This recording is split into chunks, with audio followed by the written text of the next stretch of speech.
Previously, Al Jazeera sent an undercover reporter to expose how the Israel lobby works in Britain. We still work with the embassy quite a lot. How the embassy is backing pro-Israel youth groups. The Israeli embassy in the UK gives money to the Union of Jewish Students. At the center of events is the Israeli embassy's senior political officer. It's good to leave those organizations independent, but we help them to actually... To establish. Yeah. In part two of The Lobby, our undercover reporter gains even greater access within Britain's pro-Israel community. And along the way, Robin is groomed for a most unexpected mission.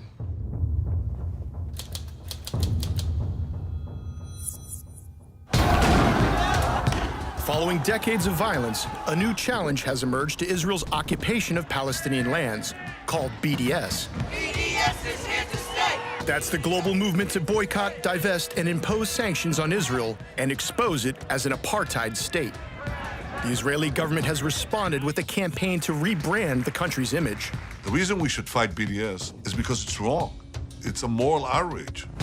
It's an operation run by the secretive Ministry of Strategic Affairs. They recruit mainly former intelligence officers. Its main task is to counter BDS worldwide. Using an undercover reporter, Al Jazeera's investigative unit exposes Israel's clandestine activities in London, a city that's become a major battleground. BDS campaign in many ways germinated in Britain. You'll meet the people working to challenge BDS at every level of British politics. Israeli embassy. Ah, okay, nice to meet you. We work really closely together, but like a lot of it's behind the scenes. One of Israel's main targets is the Labour Party. For the first time, its leader is a champion of Palestinian civil rights. They'd be very happy to see Jeremy Corbyn no longer leader of the Labour Party, for sure. It's a covert action that penetrates the heart of Britain's democracy. Can I give you some MPs that you suggest you will take down? It is outrageous interference in British politics. It shouldn't be permitted. It's a battle of ideas seeking to change not only how Israel's portrayed, but even how it is debated. It's anti-Semitic. No, it's not. It's a trend.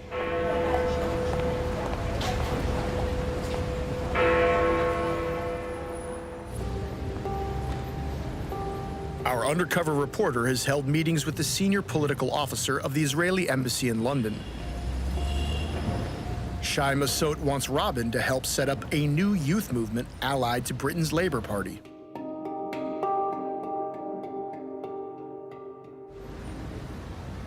It will soon be time for the party's annual conference, and he's keen that Robin attends.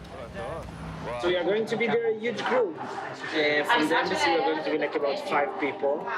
And they're going to be an MK from Israel and 8 young labor from Israel.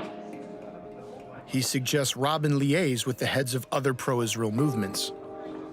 So Luke Erkas is the director of We Believe in Israel. He's a great guy. So you know him? Of course. So Luke is a great guy. Of course, I know. He's a great friend. We Believe in Israel is sitting together in the offices of but it's not the same organization.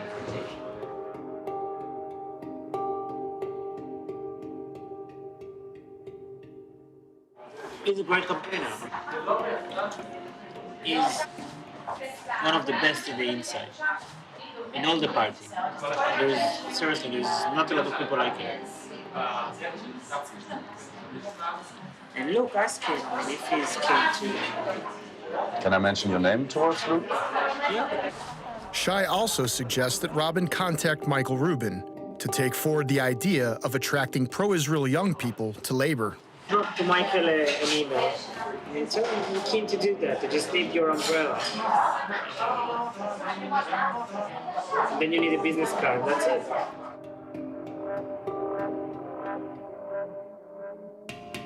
Can I claim that I have your support? You can tell him that I suggested to contact him, but not my support because LFI is an independent organization.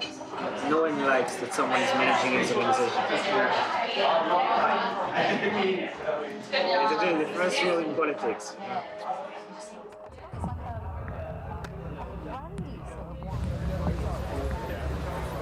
The embassy helped us quite a lot, when bad news stories come out about Israel, the embassy sends us information so we can sort of counter it, getting it directly from a horse's mouth, as it were. It's quite helpful.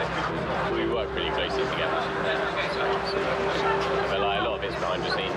We've got to be careful because I think there's some people which would be happy to be involved in a young LFI who wouldn't necessarily be happy if it was seen as an embassy thing.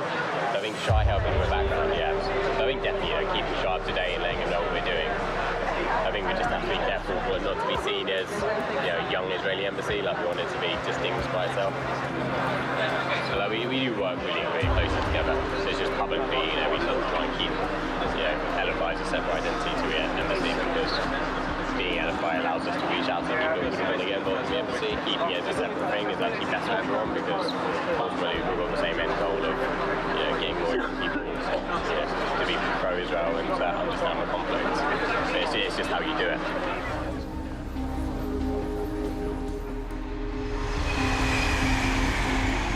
It's time for members of the Labour Party to travel to their annual conference in Liverpool. Robin sits with the Israeli delegation. Shai announces plans to establish another organization in Britain, this time with links to AIPAC, America's powerful pro-Israel lobby. I'm arranging so we're establishing a new group. It's called the City Friends of Israel.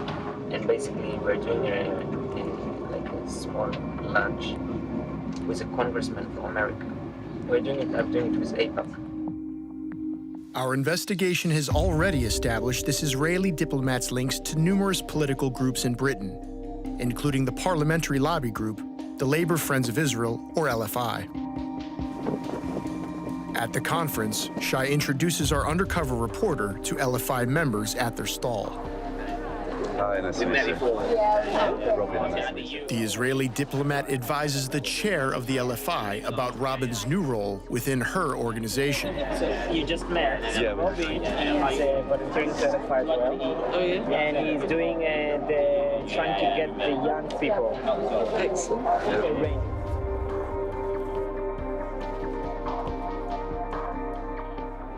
Yeah. He's trying to arrange another investigation, maybe. That's a young activist of LFI.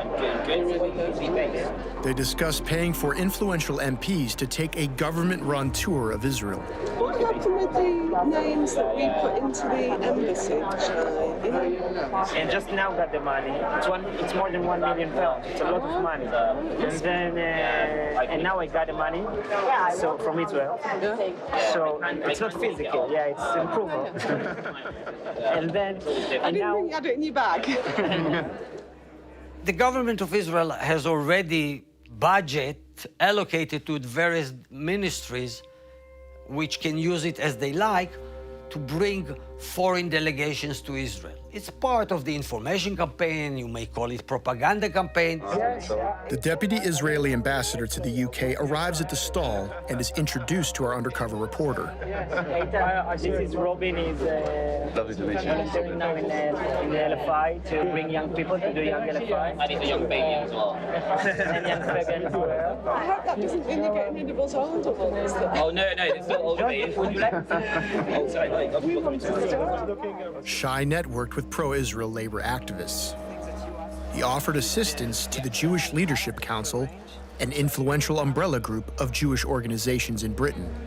And he told me that there is a couple of things that you asked Jill to arrange. So they wrote so I did to them a draft schedule.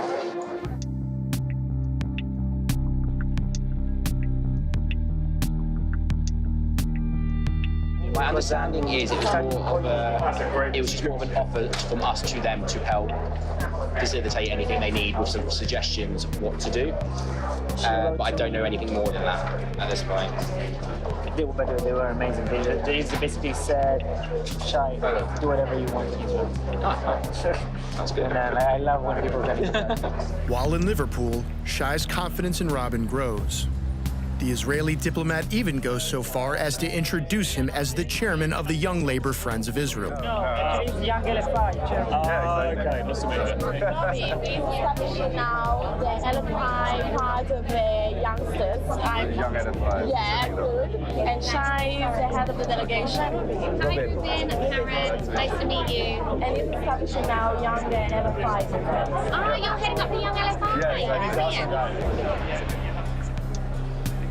Robin learns that pro-Israel activists are planning to attend a meeting organized by the Labor Friends of Palestine and the Middle East, the LFP-ME. On the way, he spots Luke Akehurst, the prominent pro-Israel operative within Labor, who Shai had told Robin to contact. Excuse me, Mr. Akehurst. Hi, I'm Robin, the guy setting up the Young LFI. Oh, Robin. Yeah, he was quite vociferous. Just wanted to, we have like little progress now. We have the first signing up, 22 people on the mailing list. Yeah, excellent. Are you going to any events? To the LFPME thing? Yes, I am, yeah, because I need to take notes on it. Oh, you're going to write something? No, just for internal provide. It becomes clear that as well as Akehurst, other pro-Israel activists will be discreetly recording the event. There's the Labour Friends of Palestine East 1 and 230, which I'll be going to. So I need to charge my phone up so I can get some more recordings. Ahead of the Palestine event, one member of the Israeli delegation contemplates wearing a T-shirt promoting Israel.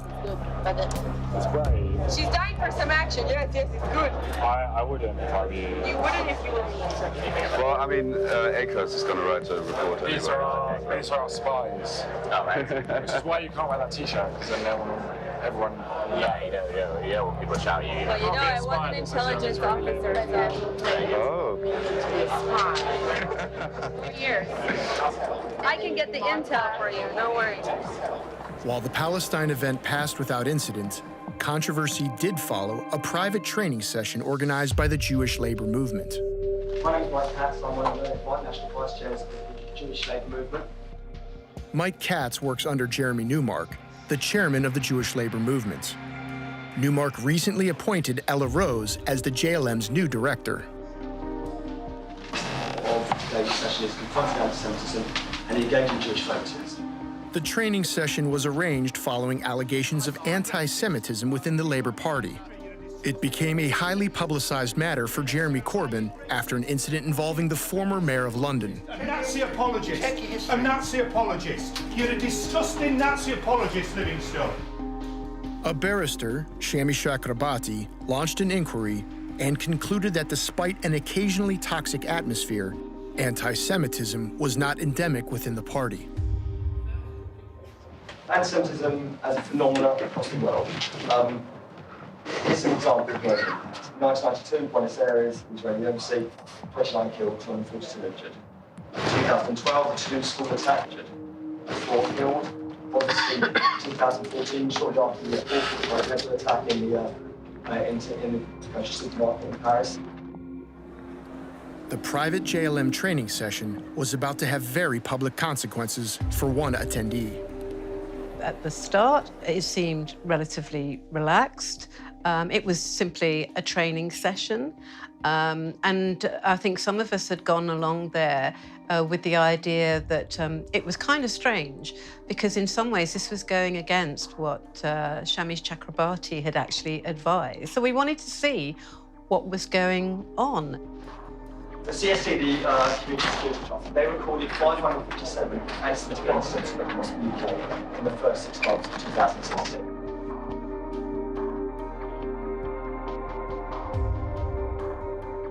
That is an 11% increase in the period in 2014. 2014 was the most anti-Semitic year on record. One member of the audience challenges how the list was drawn up. I'm wondering if I'm now going on that list, because my MP actually sent a letter to Jeremy Corbyn asking him to bar me from the rally in Ramsgate because I was an example of anti-Semitism, because his office enjoyed through my Facebook page and found an article that I'd shared by Norman Finkelstein. Finkelstein wrote, in what many considered a humorous post, that one way to deal with the occupation of Palestinian land was to move Israel to the United States. In the past, anti-Semitism was hating Jews for being Jews. Now Israel tries to extend it to say that this is any criticism about what Jews are doing is also anti-Semitism. If you question the right of Israel to be a Jewish state, then you are not different from these classical anti-Semites. This goes back to the training session. They do this by saying most Jews relate to Israel as being an important part of their identity. What you need to do is recognise that Israel is an integral part of the vast majority of Jewish communities and identity. Therefore, if you attack Israel, you are attacking their identity. You've got to create a welcome debate that is fair. I think you need to be careful with your language and about your references to the Holocaust and what you might say to actually delegitimise that right of Israel, that basic right of Israel as a country to exist. That is not appropriate. Zionism, Zion, not a term of Jews, and as in any Labour Party appropriate. Zionism is the political ideology that Israel has the right to exist as an exclusively Jewish homeland in historic Palestine. I'm Jewish, and I don't agree with the concept of the Jewish state because it gives me the right to live in Israel, whereas a Palestinian who's been displaced has less a right than me. So can you just think that's not appropriate? Are you really saying it's not appropriate for us to have a political discussion? The Jews of Europe had the right to look for a safe haven. There's no doubt about it.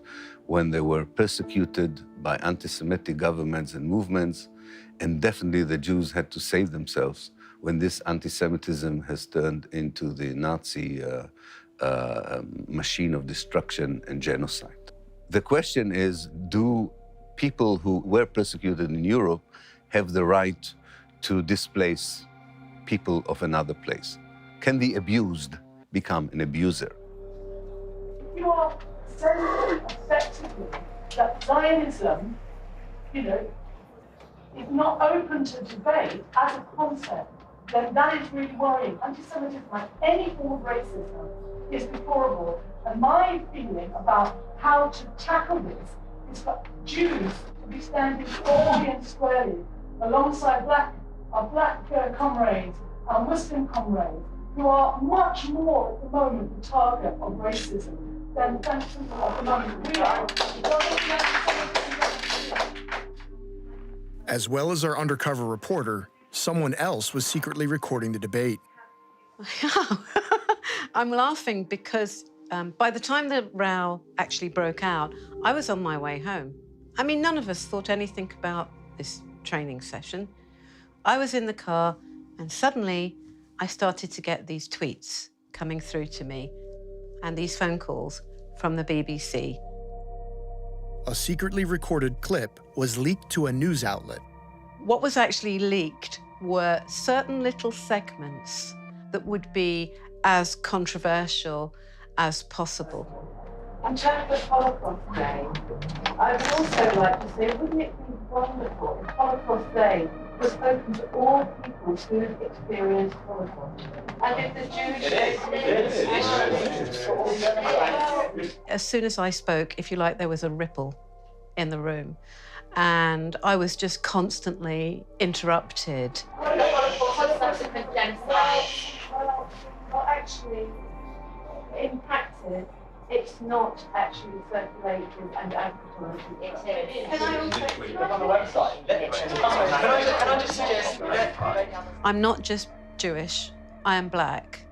And my ancestry is of African enslavement.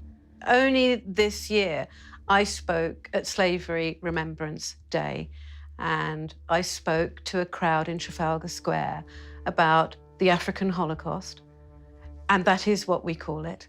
You can disagree with me as to whether I should call that a Holocaust, but it's not anti-Semitic for me to call what happened to African people in the diaspora a Holocaust. And I was seeking for information And I still haven't heard a definition of anti-Semitism that I can work with.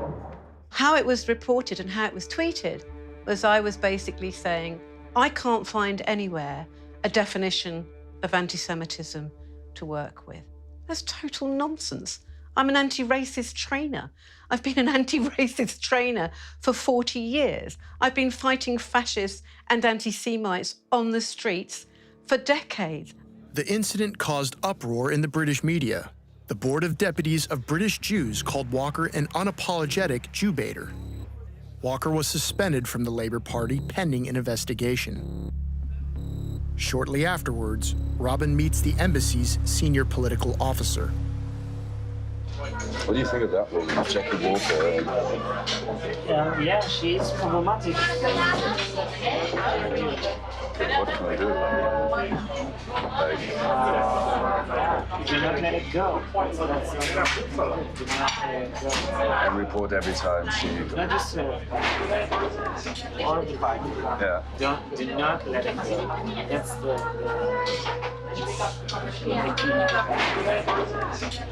In recent years, there is a growing tendency within the government to smear people who are anti-Israeli or anti-Zionist also to be anti-Semite.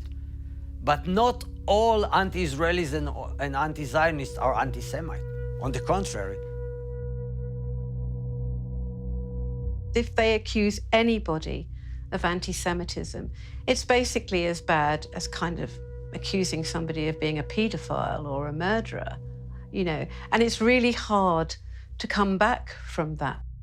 All right, have a good day. Meanwhile, our undercover reporter spots Ella Rose across the road.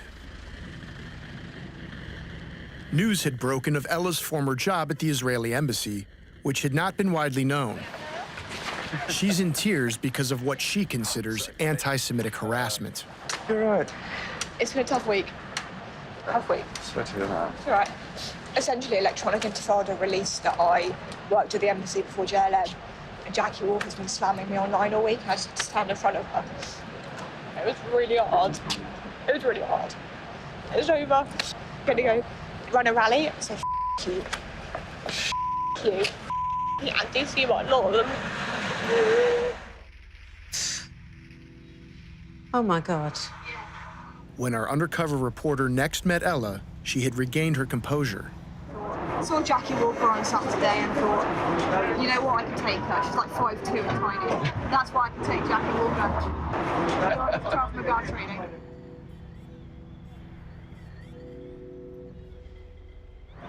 Yeah, I'm not bad. If it came to it, I would win. That's all I really care about.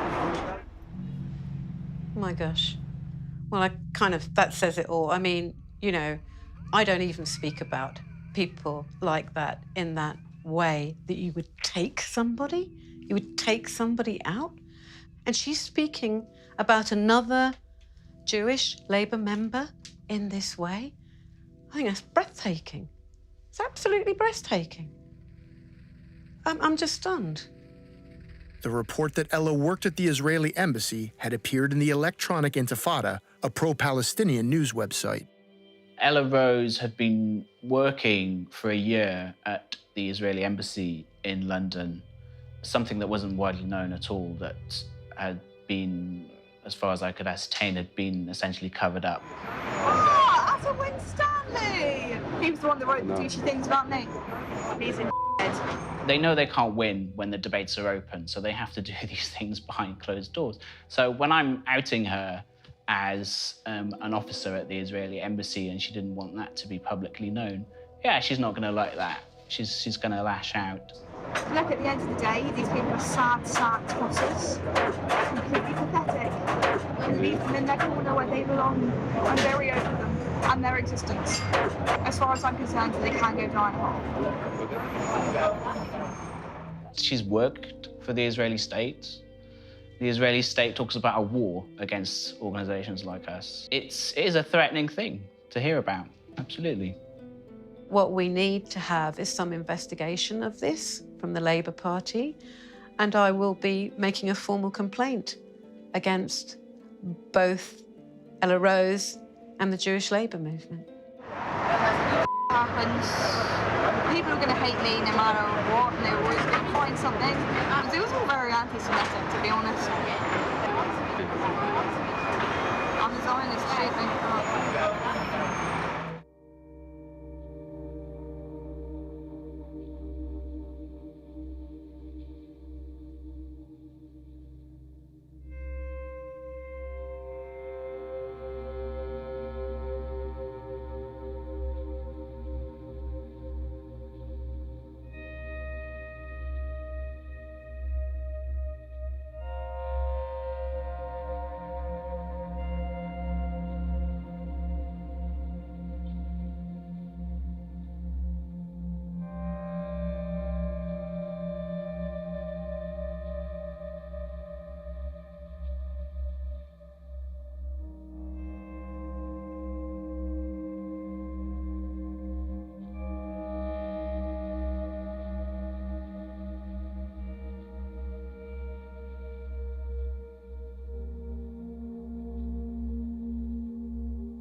In part 3, controversy over anti-Semitism continues at the Labour conference. You know, classic anti-Semitic.